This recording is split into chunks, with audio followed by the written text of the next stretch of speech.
Hello, my name is Evan Ferrell, and I will be presenting on the life and character of Winston Churchill.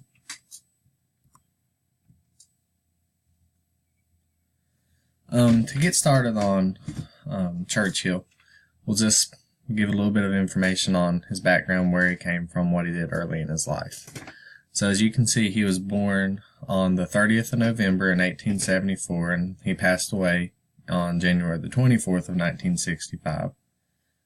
Early in his life, he was born to a pretty wealthy family, and his father, was in politics. So early in life, Winston Churchill had all sorts of avenues, and he decided to end up becoming a soldier and a journalist in some of the early wars of that time, and he published some of the things that he saw in the war, and actually had 5 books published by the time, the turn of the century in 1900 happened. He then eventually followed his father's footsteps and joined politics and was elected to Parliament in 1908 and was named First Lord of the Admiralty in 1911.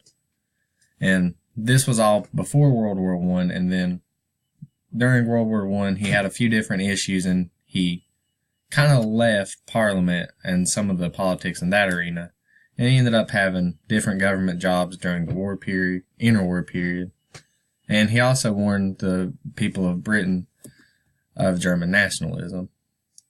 Then later, after the World War II began, he became Prime Minister in May of 1940, and he really was able to inspire the British people through some of his speeches, and those we'll come back to later, as you can see that they really helped bring the British people through the war.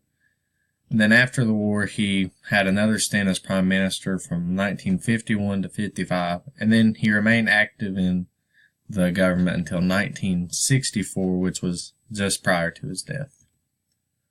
But what are some of the character strengths that he has?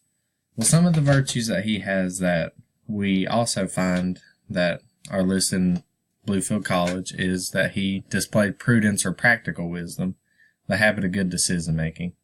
He also showed courage and truthfulness.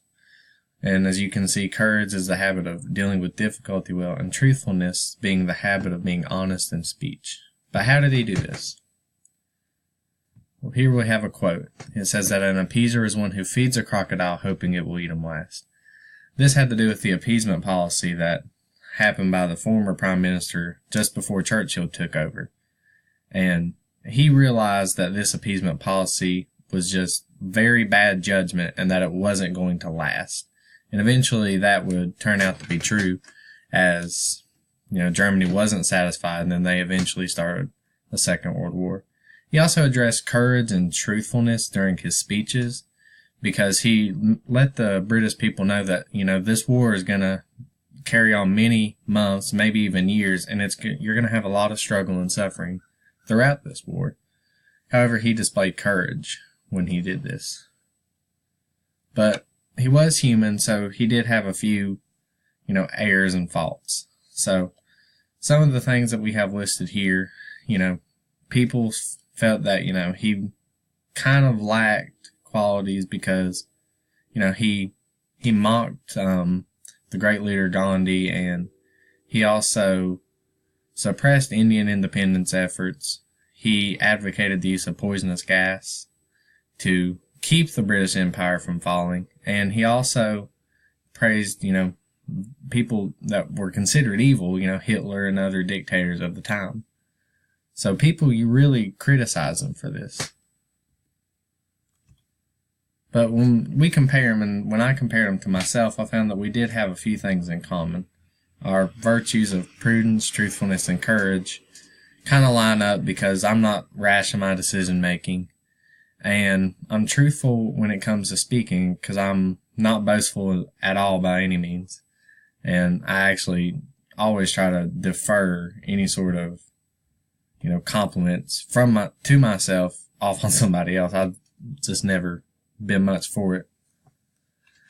But we also share a theological virtue of faith that's evident in Churchill's speeches. So Churchill, although he didn't always speak his faith, he let it be shown through the words that he said during his speeches by encouraging the British people to depend on God and by saying that, let God's will be done. And similar to how Churchill depended on God during these times and encouraged others to, I have that same feeling within me that, whatever I go through in life, God will see me through it, and He will give me peace within me that will help me through some of the most difficult things in life. So, what to make of this man? Churchill, he was flawed, but so are we. He displayed a lot of remarkable qualities, and he used his virtues to inspire others in a time of great need. For this, he really does need to be remembered as a great leader, and he can be looked at as a role model for all people. And one of the best things about noting his failures is that nobody's perfect, but we can all strive to develop our virtues to benefit others and to glorify God. And that's all, folks.